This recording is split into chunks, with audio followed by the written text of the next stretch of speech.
మనవి చేయనిది ఏమనగా ఇప్పుడు గత 20 సంవత్సరాల నుంచి ఇటు కార్యక్రమం శరన్నవరాత్రుల కార్యక్రమం జరుగుతున్నది.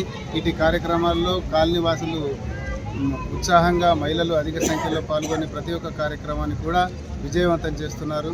అమ్మ దయ ఉన్నది కాబట్టి కాలనీ వాసులందరూ కూడా ప్రత్యేకంగా మహిళలు అందరూ కూడా పాల్గొని ఈ శరన్నవరాత్రుల్లో అన్ని కార్యక్రమాలు విజయవంతంగా చేశారు.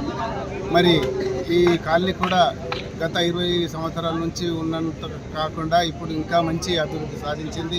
ఇట్లాగే ఇంకా సాధించాలనేది కూడా మేమందరం కోరుకుంటున్నాం. ఇటు కార్యక్రమాల్లో అన్నింటికీ మా స్థానిక కౌన్సిలర్ కానీ అట్లాగే లింగాగౌడ్ గారు కానీ తర్వాత గతంలో ఉన్నటువంటి అధ్యక్షులు మోహన్దాస్ గారు కానీ కాలనీ వాసులు అందరికీ కూడా నేను పేరు పేరున ధన్యవాదాలు తెలియజేస్తున్నాను.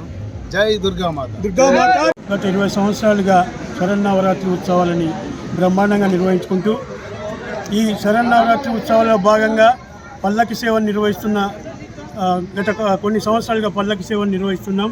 అయితే ఈ పల్లకిని గతంలో వివిధ మందిరాల నుంచి పల్లకిని తెప్పించుకోవడం జరిగింది.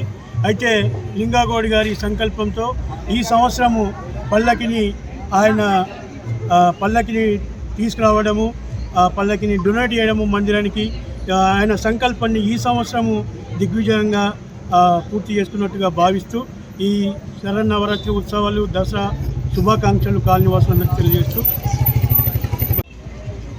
నవరాత్రుల భాగంగా ఈరోజు హౌసింగ్ బోర్డు కాలనీలో అమ్మవారి ఊరేగింపు ఘనంగా జరుపుకున్నాం. కాలనీ వాసుల మధ్యలో గత 21 సంవత్సరాల నుంచి దుర్గామాతలు పూజలు ఘనంగా చేస్తూ ఉన్నాము. మరి గత 9 సంవత్సరాల కిందటనే మనము గుడికి కూడా దుర్గామాత గుడి నిర్మించుకున్నాము. ఆర్మూర్ పట్టణంలో ఎక్కడ లేని విధంగా దుర్గామాత ఆలయాన్ని హౌసింగ్ బోర్డు కాలంలో నిర్మించుకోవడం జరిగింది. గత 21 సంవత్సరాల నుంచి ఊరేగింపు కార్యక్రమాలు అన్ని జరుగుతూ ఉన్నాయి.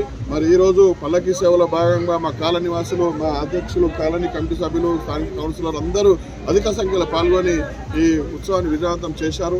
మరి సందర్భంగా ఆర్మూర్ పట్టణ ప్రజలకు, పరిసర ప్రాంత ప్రజలకు అందరికీ దసరా శుభాకాంక్షలు తెలియజేస్తూ ఉన్నాము.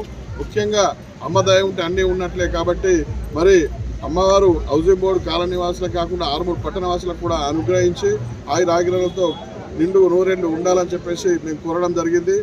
హౌసింగ్ బోర్డు కాలనీకి ప్రత్యేకత ఏంటంటే మరి అమ్మవారి అనుగ్రహం ఉందని మేము గర్వంగా చెప్పుకుంటాము.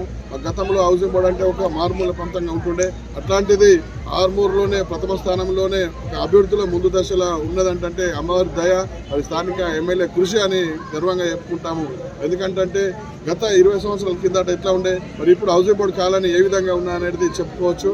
మరి పండుగలకి వెళ్ళా మేము ఫస్ట్ నుంచి గత 20 సంవత్సరాల నుంచి శమి పూజ సైతం ఇక్కడనే మేము చేసుకోవడం జరుగుతుంది. ఇక్కడ చేసుకున్న తర్వాతనే జమ్యాన్మాన్కి వెళ్ళడం జరుగుతుంది. ఆనవాయితీగా వస్తూ ఉన్నది. గత 21 సంవత్సరం నుంచి ఈ అమ్మవారి పూజలు చేసుకుంటున్నాము. మరి ఈ సందర్భంగా కమిటీ సభ్యులకు, మరి కాలనీవాసులకు, యూత్ పిల్లలందరికీ ఈ పల్లకి సేవలో పాల్గొన్న ప్రతి ఒక్కరికి పేరు పేరు ధన్యవాదాలు.